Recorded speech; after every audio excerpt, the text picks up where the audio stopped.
So this is, I'm Marissa Calderón. Welcome everybody. And we are with Alesi Group, and I have Dr. Garcia and our guest, Ijumaa. We wanted to bring everybody together, and so we lucked out with Ijumaa with this topic on anti-bias curriculum, talking about race, talking about culture. And Isela and I were having this conversation about how to appropriately do that and support parents in talking with their children about these topics, especially during our current political climate right now.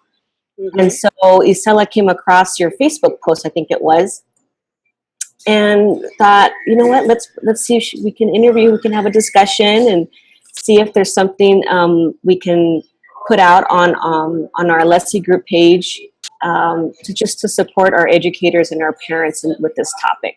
Does that kind of cover it, Isela? Yeah, I know Ijumaa's work and around anti-bias and really looking at equity and looking at, I think, making us really think about some of the common practices that occur either in the classroom or even as with families. And I think one of the big questions right now has been, how do I talk to my child about the things that are happening in the world today? Children see a lot of stuff on TV, and it's scary. And so I think that just having I think there's twofold. I think the first conversation that I'd like to just kind of chat about is what are good ways that parents can approach their children. And we're talking about young children. So, we've got our preschool kind of age and our kindergarten and possibly even, first and second grade. But then in general, what do we do? How do we engage in a conversation that it's not so fear-based for them? Because that tends to be what happens. The second is in a classroom, and I don't know if we'll have time to do that today, but in a classroom, how does a teacher engage in a conversation about what's happening in the world when every one of our children have different perspectives that come from different backgrounds in their family? So Ijumaa, do you want to share first? Do you want to start with just a little bit about what you do and then let's just kind of have a dialogue about this? Sure. I think you kind of hit it on the head. I work with a lot of teachers and programs around anti-bias curriculum. I have a very strong interest in equity issues and racial justice. And I work primarily in preschool, what we have here in California, transitional preschool teachers and college faculty to start to actually embed the goals of anti-bias curriculum. So teachers are more prepared than they typically would be if they hadn't heard of it before. Like we were talking about, like sometimes people don't even know that that's a possibility to support children socially and culturally around their identity and around justice issues. So that's the center of most of the work that I do. Okay. And so what would you recommend when a parent, because we have gotten this question, how do I talk to my child? I mean, what is your response about how do I talk to my child, especially, when we're, and I think we have to always think about, the cultural perspectives that and their cultural experiences in terms of how we respond. What are your thoughts about that? I think, first of all, that as an adult, we have to check in with ourselves first and see like what we believe and what we're experiencing, because if we're coming from a lot of fear and a lot of anxiety, that will translate into whatever we say with children, and they'll get scared, and that's what we don't want to happen. So I think figuring out like what do we know is true, what are our values, and then checking in with children to see what they know, what they understand, like if they've seen something or if they've heard something, to kind of figure out what they know already and start from there. So if they saw on the news people marching around with torches in their hands, talking to them about that and seeing how they're feeling about it and like what do they know about it. Before you go into like this whole history lesson about, the Ku Klux Klan or social injustice, but just start where children are and what they understand. And I think, go ahead. No, what's funny what you say about that, because my kid's 9, so she's 9 years old, and I get like, and now that she's gotten older, we have more of these kind of in-depth kind of conversations. Right. But when she was 6 or 7, things would be happening still, in terms of politics, and there are things that were about inequity. And so I'd be prepared to answer her, and I'm like in the middle of the conversation of being very thoughtful about how to approach this. And then she goes, "Look at that sign over there." I'm like, "What?" Right. We were talking about something that I prepared. Yeah. She was just, I would totally, there were times when I knew that was really about my own need, rather than what she really understood. Yeah. So I guess that. So really trying to tune into what their need and what their questions actually are versus like what we need. Because if we, like, everyone needs something, but it's not appropriate to really have that conversation with children, it's better to have some supportive adults that you can talk those through and then maybe go back to children. And it's also important to not put pressure on yourself to know all the answers, because you don't know. And it's okay to say, you know what, I'm not sure about that. Let me go and find out and get back to you. Like, that's always okay to say, and not put pressure on ourselves to have all the answers all the time. Because some things can be like shocking. You don't know what to say. So you just give yourself some space before moving into that conversation. What about, I have, just with some parents that I've been talking to, what would be perhaps when they want to start the conversation with their 4 or 5-year-old at that level, what could be a couple of intro ways or tips, or perhaps a script?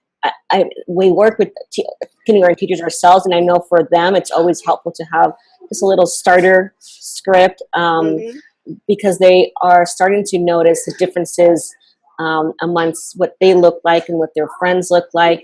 I also myself have a biracial child, but I have some friends and parents that have, the dad's like, my daughter does not look like me, and I'm having this trying to have this or trying to have a conversation with my 5-year-old because she is noticing some comments at school.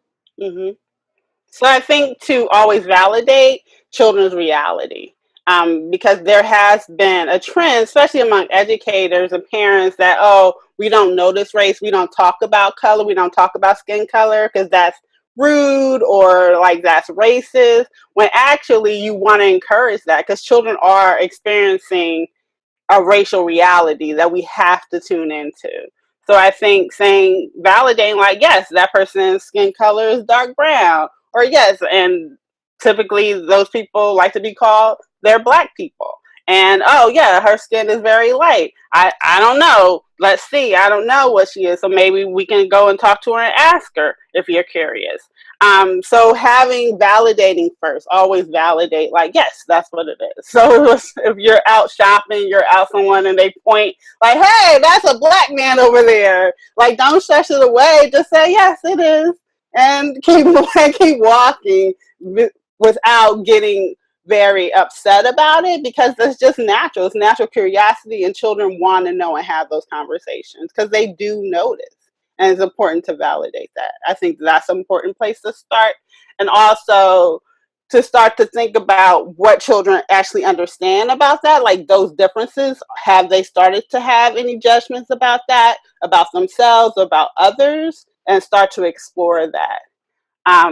It might not come out in words, especially the younger children are, but in their actions, like, do they show fear of people that look different from them? Do they avoid those people?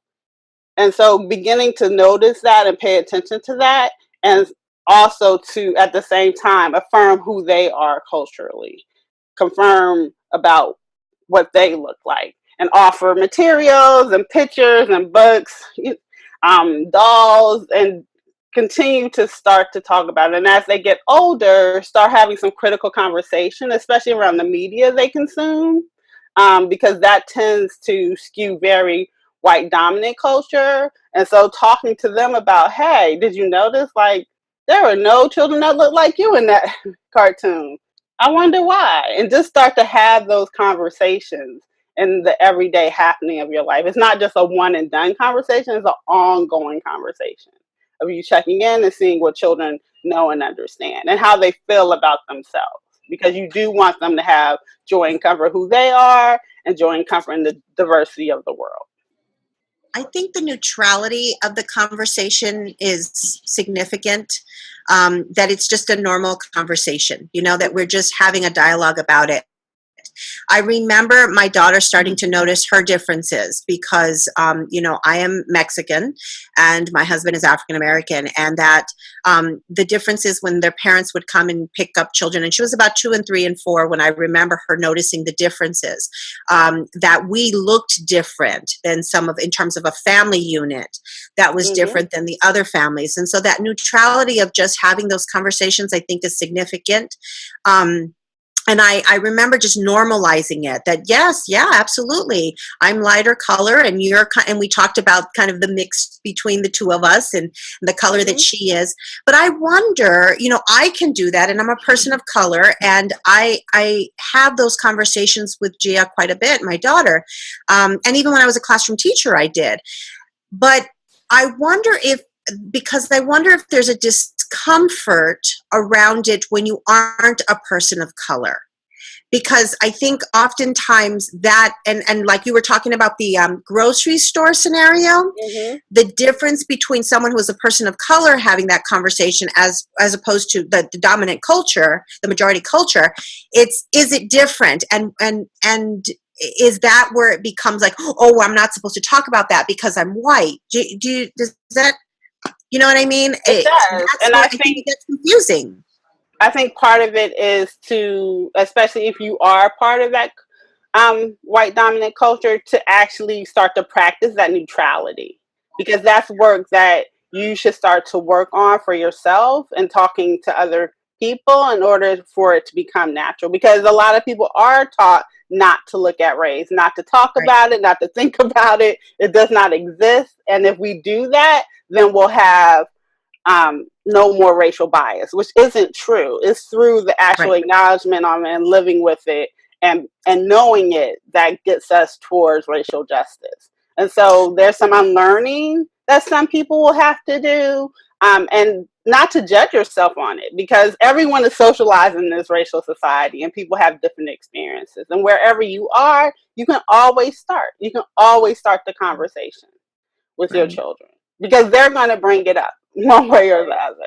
But I think that's a really good point, that there's that uncomfortableness and saying, I'll hear comments like, well, children, why do we need to discuss this? Children don't see race, or and it's not that linear. I guess not that black and white. It's no just pun. No pun. It's about just having that conversation and acknowledging, the differences and knowing how to appropriately talk about it. And because kids are going to call things out in public of everything, and you can't not acknowledge it. You want to, that's where the role modeling piece comes up. I have one of my kids is Mexican. She looks like me mostly, and then my other child does not look like me at all. As a matter of fact, I had a little incident where I was in a play center area, and there was a mom that thought another mom that was white, and because my kid looks white, and she was taking my kid to her, and I'm like, wait, that's my child. And there's my kid, her name is Valentina. I'm like, know her, and so I was like, oh my gosh, we need to start addressing this, and she's going to be 4. Right. And because to her it's like, oh, look, Mom, you have a nose and you have this. I'm like, yeah, I do. And then my eyes are brown, your eyes are green. And so we just kind of, at that level, we started to talk about it just a little bit more, because she is starting to notice the differences within our own family too. Right. I think that just because there's discomfort doesn't actually signal that you shouldn't do it. Right? Yeah. That part of the discomfort is part of the learning.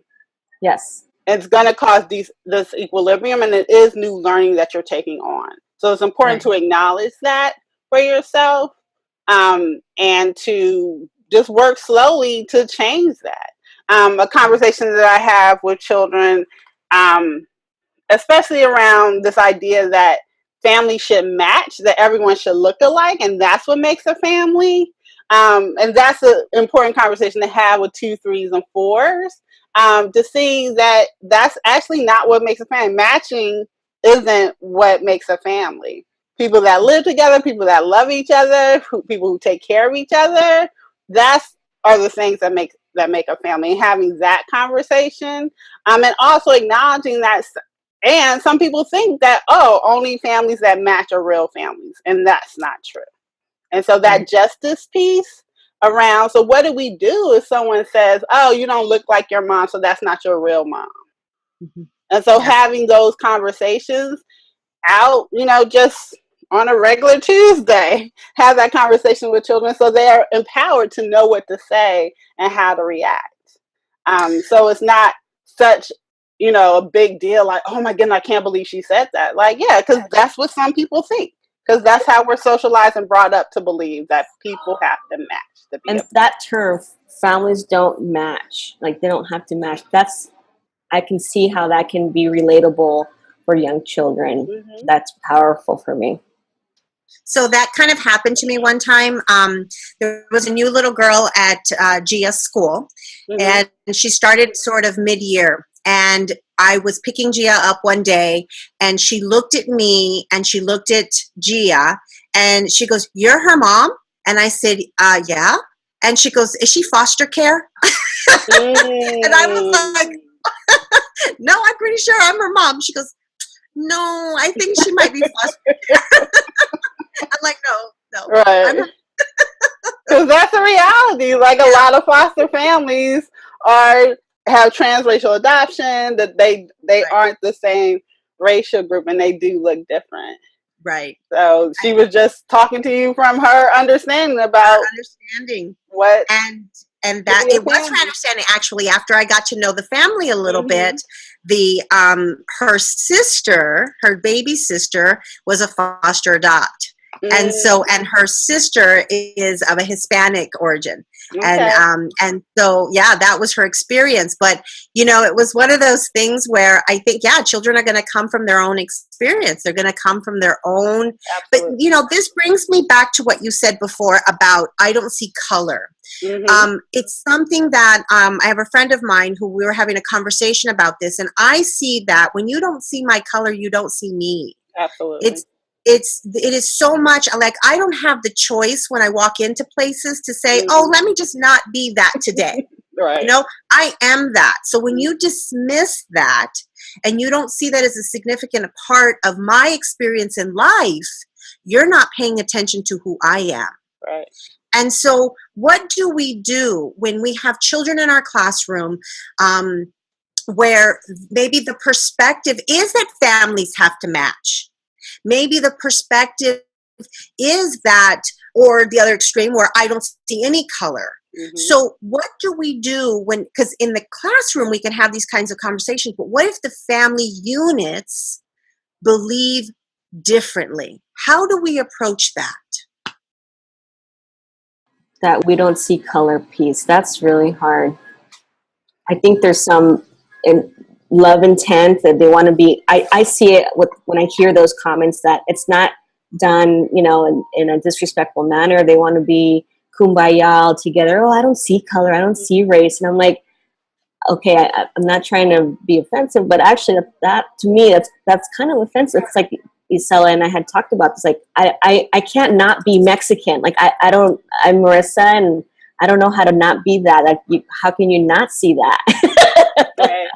Mm-hmm. Everybody, I walk in, you close your eyes. That's not a reality. So mm-hmm. I love your perspective on that. So I think actually addressing that, and I think about what Isela said about not seeing the whole me, about, if we're actually going to have this kumbaya, if we're actually going to be together, it's actually vital that we do see the whole of each other, and that we do celebrate and take care of who we are individually. Because we wouldn't say, oh, I don't see arms, or I don't see legs, or I don't see your hair, or I don't see your teeth. Like, we would never do that. Mm-hmm. But, and our skin color and our culture is part of who we are. It's the whole package. And so if we want to teach our children to really accept people for who they are, that means that you have to actually look at it and see it and acknowledge it. So if you don't, like, that's cool, because some people have the option of opting out, but where does that get us? How does that actually grow our communities? How does that actually stop the, you know, people say, like, the hate and the discrimination? So if that's what we're moving towards, then the first place a lot of times is actually acknowledging and seeing people for the whole of who they are and not trying to separate it. And I know, like, a lot of people, it's not bad intentions, but the impact is still the same, whether you have good intentions or not. The impact is that people are invisible, that people aren't being seen for who they are, and then they're dismissed. Because you don't take care of things that you can't see. Right. You don't give resources to people who you don't acknowledge. Mm-hmm. Absolutely. Oh, So I wow, think that's awesome. beginning to have those conversations with people, and getting to, because usually underneath the value is that we do want us to get along, and we do want to be able to be together and have diversity of people in our lives. And part of that agreement is to see each other and see each other clearly and fully. And so I think having that ongoing conversation can help. Because that's the springboard to talk about some other inequities that come up. So what would that look like? So let's say in the classroom, or even at home. I think a lot of this can happen in both places, you know. What would that look like in a classroom? So, you know, as I mentioned to you before, Ijumaa, that we are working in kindergarten. We're doing a lot of kindergarten work. And I think in the early childhood 0 to 5 realm, anti-bias curriculum is something that's been around for a very long time. We used to call it the Red Book, the Red Bible. Yeah. And then it's been revised, but it was the original source of kind of how we approached. And when I first started, it was about holidays. And that was the first thing, because the commercial and and I worked with kids who were kind of in extreme poverty and had some, you know, and so we were really looking at all of the things that were happening around these holidays and what that did in terms of their families and the circumstances and the stressors that happened and the things that happen, unfortunately, during holidays in terms of emotional states of being. Right. And so that's where we started. And then as we started moving along, we started to look at inequities and how we approached and had conversations about race and color and ethnicity and all those things. And so we really started to delve deeper into those conversations. But in the kindergarten and an up world, that hasn't been, and a lot of folks have not been exposed to that. Right. Those kinds of conversations and dialogue. And oftentimes it's something like you mentioned before, we don't talk about that. You know, I'm not crossing that line. So one of the things that came up on our Facebook page, you posted up the post about Native Americans, and it sparked up a conversation, and the person who posted actually works for the Department of Ed. And what she said was, we would like more resources about how to support schools across our state in understanding how to approach what has been embedded in the system for a very long time. And you know, and I mentioned to you that I go into classrooms and we still see the same old stories being told that are inaccurate and disrespectful. I have a hard time figuring out how to address that as an outside consultant coming in to help teachers become aware, just that awareness piece. What have you done in your work that could help us start the ball moving in this realm that we're working in now? So I think the first thing is to, once you have that relationship with people and once you have them trust you, is to actually start just telling the truth. Actually, so if we're telling this story about Christopher Columbus, here's the actual story. And how do we reconcile that? And start to have that conversation there. And then, so if we're going to reconcile that, what does that look like for our curriculum? What does that look like when we celebrate this holiday?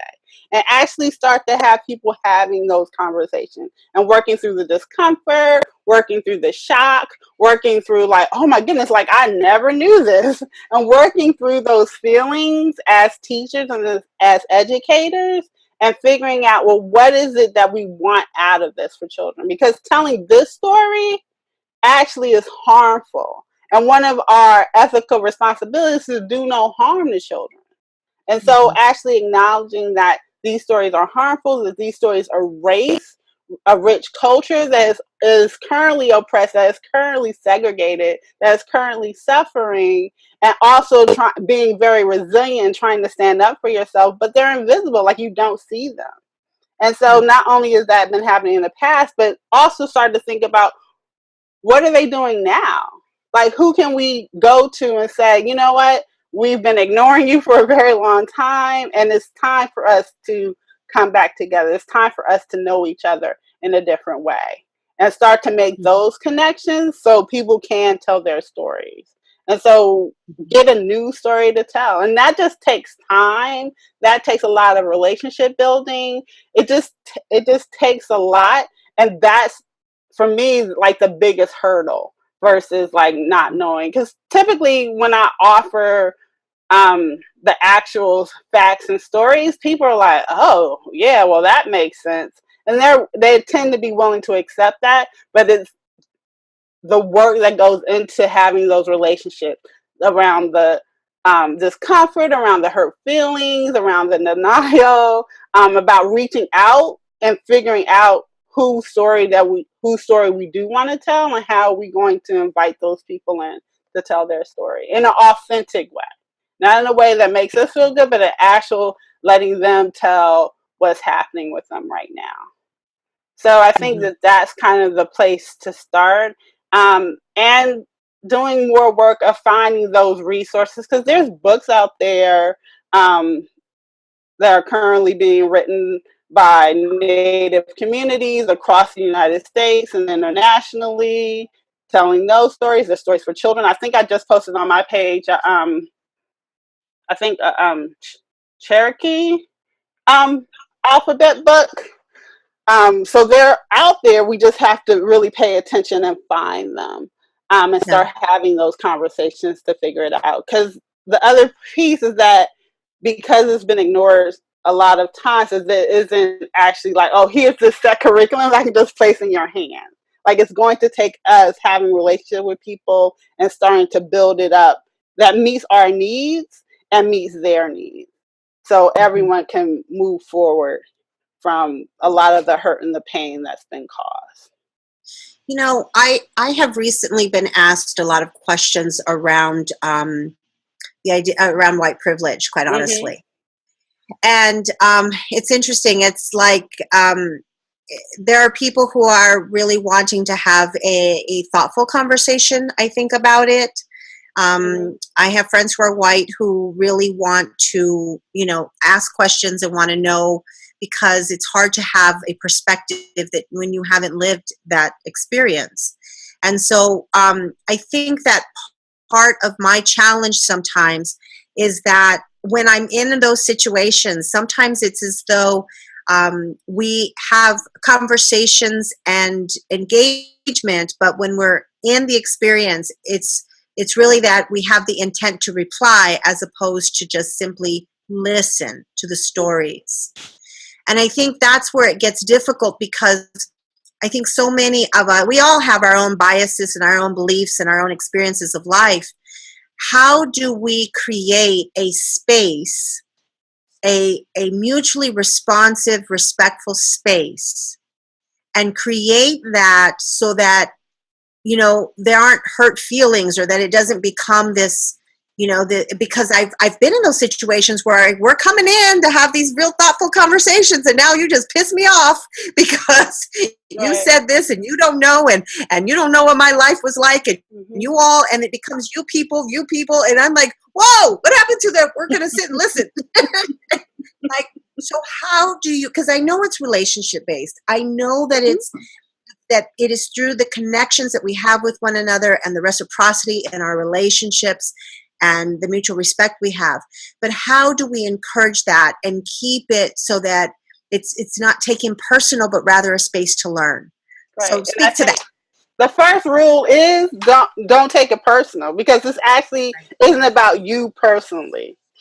And I think up front, I talk about what people might say and what people might feel. And a lot of times people are like, no, I won't feel that way. But it always comes up. And I'm like, remember in the beginning, I said that this might come up. And so part of it is actually acknowledging that here's the truth about it. Like, what I'm not going to argue about is around people's experience. And we're not going to argue about if this is real or not real. Like, we're going to start from this is real and people's experience are real. It might not be your experience, but it is real. And so we're always going to start from that place. And we're going to center around how we're going to move forward to actually live out the values that we say. So if we say that we want to have an equitable world, then that's going to require some growth on everyone's part. And it isn't just the responsibility of people of color, or indigenous people. Like, it's actually all of our responsibility. Like, no one gets to opt out of this relationship. So if we start with these ground rules and create actually a brave space and acknowledge that we're actually not able to do this work without people having some feelings about it, be it happy feelings of finally being acknowledged, or sad feelings, or guilt. All of those emotions are going to come up. But guess who's in charge of those emotions? And guess who is not going to, and I'm not going to let that harm anyone else. Like, I'm going to create a space where people can say what they feel and share their experiences and not be undermined and not be shut down, no matter how they're feeling. And so actually start to help, especially white people, have a plan about when that guilt comes up, or when you want to move back into denial. And so actually talking through that before we even move into those conversations, especially if it's cross-racial communications, of acknowledging, like, yes, these feelings may come up, and what are you going to do about it? Because it's actually not my responsibility if you get upset about it, because I'm not saying it to make you upset. I'm just sharing a truth, and I'm sharing a reality. And the reason I'm doing that is to move us forward. So, and it can be hard, because we're all, like I said before, we've all been socialized in this racialized society. So everyone has been brought up in these power dynamics that favor and give resources to white people, and then everyone that isn't white suffers. And so that's just the reality of how the system is built. And what we're trying to do is dismantle that system and create something new. And that's just going to take work. And part of it is we'll feel sad and we'll feel hurt. And sometimes, we'll feel happy, but there's joy in coming together and actually doing this work to make a better world. Yeah. And so it's figuring out, like, what's your commitment in this? And who can you have to actually support you move through that guilt, move through the pain? And I think that that's important for everyone to start having conversations about. And as a facilitator, like, I'm not here to make you mad. Like, just because you feel that way, like, it's not me. It's just part of the work, and it can be hard. And and the other thing is that we can talk through and resolve it. Like, you can't, other people have moved to the other side. It's not impossible. Mm-hmm. I think it's such a, as you were talking about this, as I mentioned, my child's a little bit older now. She's 9, so she's kind of moved past those very early childhood years, and now she's moving into this different place of kind of seeing what's happening in the world, and her reflections are a bit deeper, and she's more thoughtful about, trying to figure out what's happening in the world. And I think about, as children continue to get older, where we can have a lot of conversations around inequity, and I think about, schools have so much, I think, that are on their plate right now with respect to, our academics, and now there's a big push in social emotional learning, and there's all these things that are coming up in our kindergarten through 12th grade world. And, there's been a couple organizations out here in Arizona that are really making a concerted effort to really take a look at suspensions. Even our preschool world of children getting suspended, and particularly our African American boys. And so we've got organizations out here that have developed a whole series of sessions that I think really encourage teachers and administrators to take a look at that, prison, that preschool to prison pipeline. That, I see stuff that happen in our schools that really, it feels to me like we're at a point where we have to stop, back up, and have the willingness to have these types of conversations. Because it seems to me, as now that I'm looking at older children, the implications of not doing that brings us to really a breaking point. What do you think about that? And I think even the times of what's happening at a political, in terms of the climate, and what's happening at a greater level, and how that affects us in our campuses, even if we pretend that it's not there. Does that make sense? So what are your thoughts on that? So you said a lot. So give me like one area you would like me to focus on to reply to. I think it comes down to, for me, all of these little pieces. It seems like we are in a system oftentimes that we've just continued to repeat. Does that make sense? Without any thoughtful reflection of our belief systems and the values that we hold with respect to equity and race and culture and all of those things that kind of create who we are. And I go into schools where there are predominantly children of color and families of color. Right. And we have teachers who don't have any understanding of those cultural perspectives, come from a different state. And I had one teacher, I observed her engage with a parent, and I saw her level of discomfort, and I said to her, I was just flat out, because I had a relationship with her, and I said to her, before this job, had you ever seen in person a person of color? And she said, no, on TV. And so this was her first year teaching. It was her first time, and I don't know if she still is, but this was a few years back. There's a school of probably 98% Hispanic children.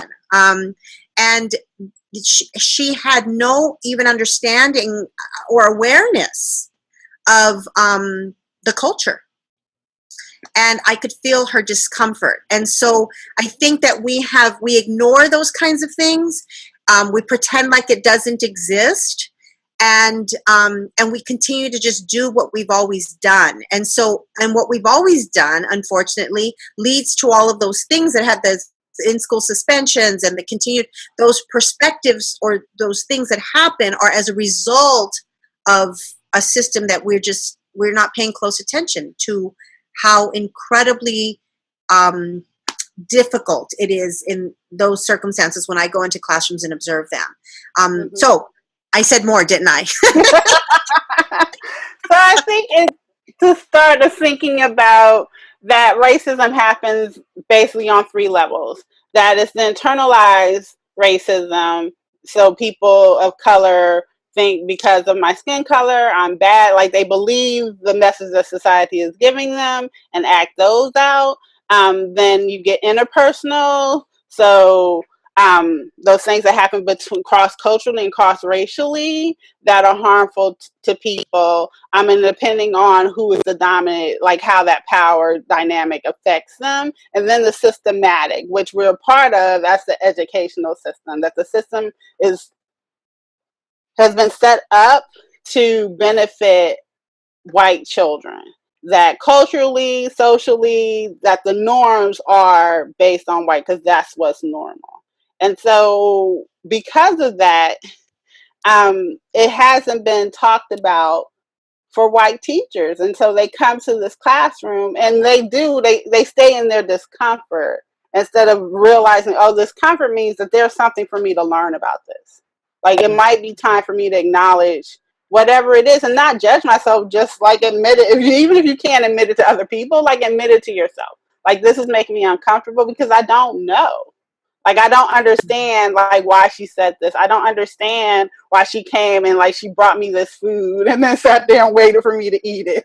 Like, I don't understand, like, why this is happening. Right.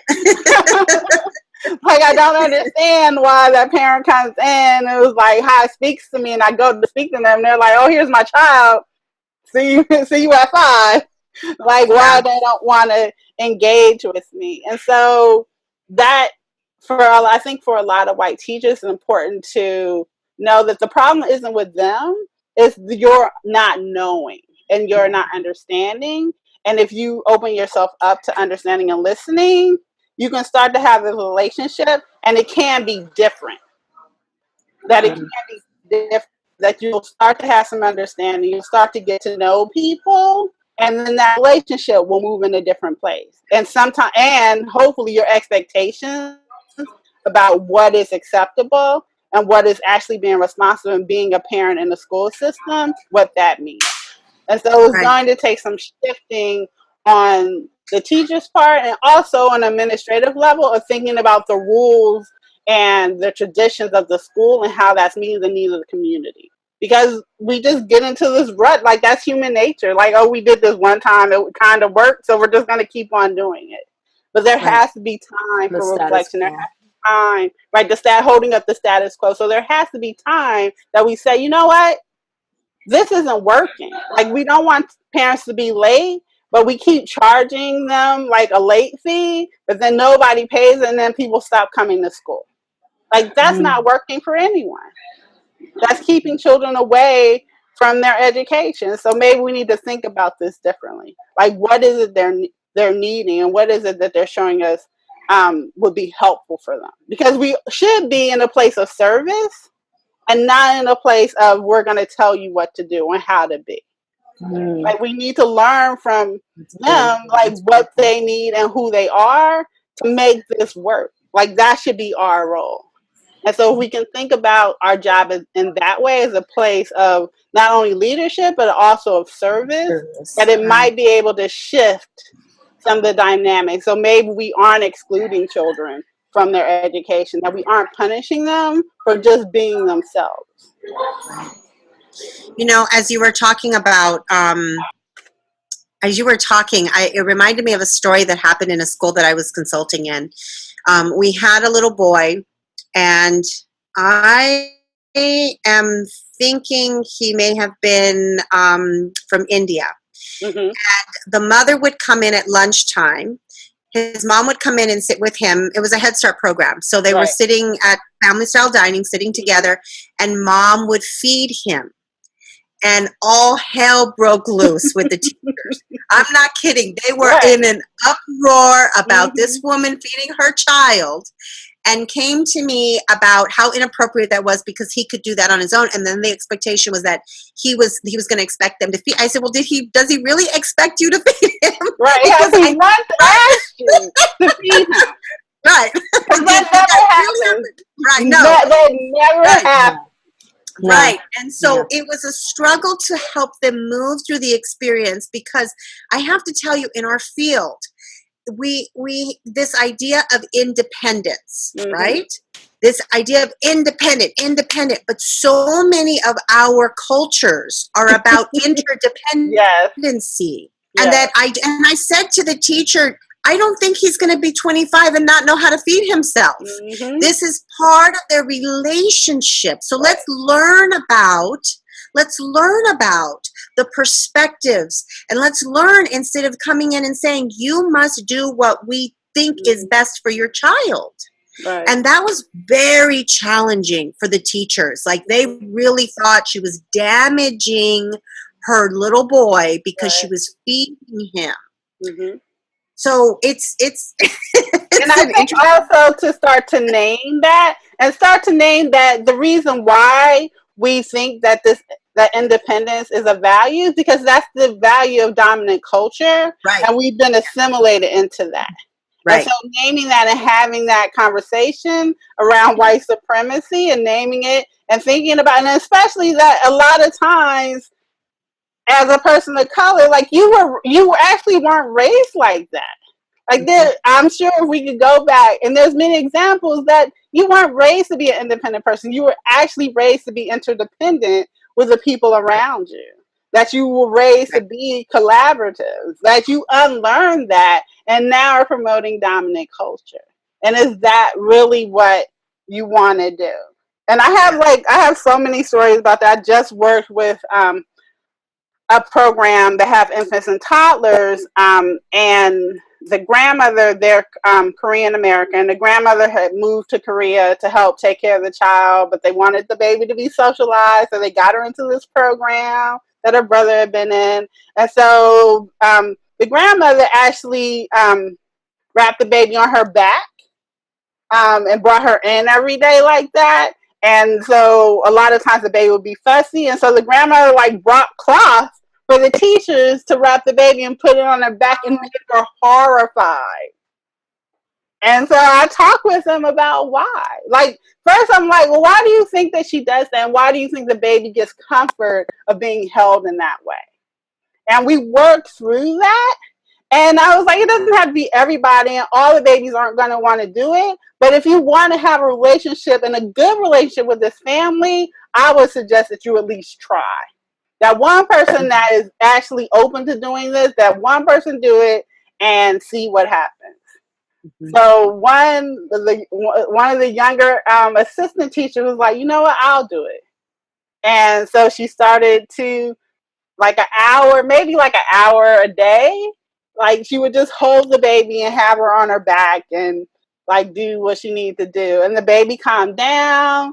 The grandmother was so happy. She would go home and say how nice those teachers are and how helpful they're being. And it was just an hour a day, because then the baby would get wiggly and want to be out. And so they would take her down and she went on her business. But anytime she wanted to be comforted, or anytime she wasn't sure, she would want to be held like that. And just by doing that, they were able to have this great relationship with this family. Versus if they refused to do it, then that family was gone. Right. And what a disservice to the child, I think. Yes, it's absolutely. It's one of the things that I've struggled with is the independence has been a conversation that we've had a lot in a lot of programs, because it's the perception that an independent person equals successful person. Mm-hmm. Yeah. And yet in our world, I think in many of our communities, the most successful communities are those that are interdependent, because we are interdependent. And in my classroom as a classroom teacher, I had one of my biggest goals in building a community within my classroom is to understand that each one of us is a contributing member of our classroom community, and that there's an interdependency. You don't need me to help you. You have 15 other children who can help you. Absolutely. And so that to me is a value that I hold. Mm-hmm. And unfortunately, in a lot of our 0 to 5 programs, it's, get them potty trained as quickly as we can, get them, putting their own clothes on as quickly as we can. And teachers struggle when parents do it for them. And it's one of the conversations that I continue to have in all the years I've been consulting. I continue to have those conversations, because it is the dominant culture's perspective that independence is good. Mm-hmm. Yeah. Well, it just it reminds me of that whole changing. I do that with my preschooler, and but I know she can change herself. But that's my time with her. That's our bonding time with her, and she wants me to help her change. And even though I'll have sometimes I have a teenager as well, and she'll be like, "Ma, she can do it herself." I'm like, "Your sister, that's when she wants you to help her. I know she can do it herself, but that's the time that she wants to connect with you. Mm-hmm. That's an interaction between you. I know she can change herself because I'm with her all day, and she's changing her clothes constantly during the day, dressing up and doing all. Yeah." Comes out looking like a different kid sometimes. Right. So I'm like, I know she can do that, but she wants that. And that it completely reminds me of those skills when we're working with our kindergarten programs and having the kids learn these skills because we want them to be able to do certain life skill functions when they move on. And it's like they just got here. Like they're just getting acclimated. Let's meet them where they're at. I apologize. I keep muting myself because there's a lunch going on over here where I'm at. It's okay. A lot of background. One of the things, and you reminded me as you were talking about changing, that you help her change her clothes. I had a dad who used to carry his 4-year-old daughter in every day. And again, people are pissed because she can walk. She can walk herself in. Well, yes, we know she can walk. But we miss the boat when it comes to attachment and connection. Yes. And the truth of it is, I look at my 9-year-old now and I feel like she was 4 yesterday. And, it's one of those experiences that, if you have that period of time where you're building those attachments and you're creating those connections that make it possible for your child to develop relationships, have vulnerability, all those things that are significant in the relationships we have with friends and with our, with loved ones. And so I think that piece of understanding that if he needs to and wants to hold his daughter coming in, let's celebrate that. Yeah. Why are we judging it? Yeah. And when she's ready, you open your arms and you hold her and you go have that time with her to transition her in. Yeah. Because she's showing that she needs it. And as Marissa's daughter understands why she allows people to help her. Like, she understands, like, oh, this is my special time with you. Like, take care of me. Let me be your baby. And I love it. And I know that you do it because you love me and you take care of me. And, like, children know. Children are fully confident and know, like, this is about being in relationships with people. Because this is what you do. Because you'll see them play with each other like that. They're like, oh, come here. Let me do it. Like, you'll hear them do that because they know, like, this is how you build relationships. And this is what we want for children. Like you said, like, we want them to be vulnerable. We want them to know how to be in good relationship with each other. We say that all the time, but then we try to short circuit it because we want to push this idea of, like, oh, you need to be independent so you can be successful. You're going to be codependent. Right. You're going to be codependent. Like, but actually, it's people that have been raised independently and thinking that they don't need anyone that have trouble being codependent because they have never really learned how to be interdependent, to have good relationships like that. Like, because that's what they understand.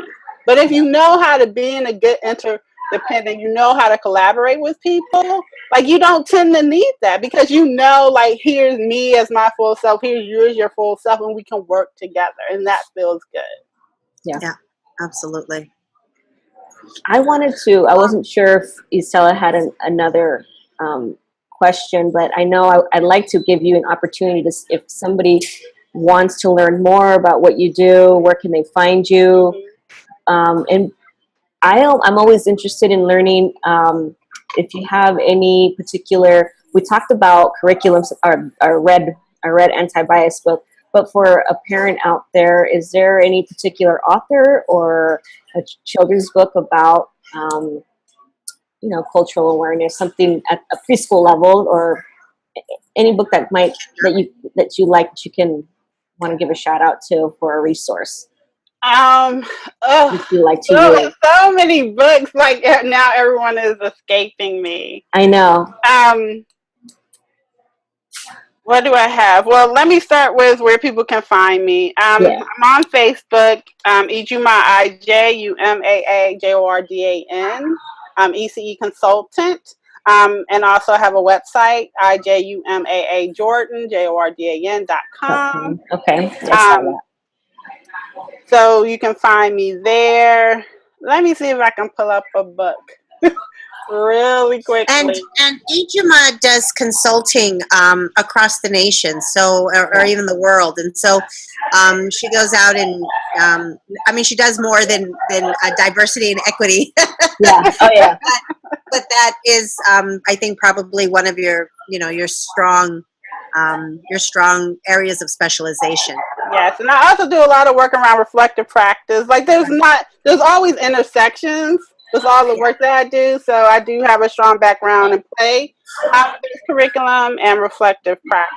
So I do a lot of that. Let me see what I can pull out really quickly.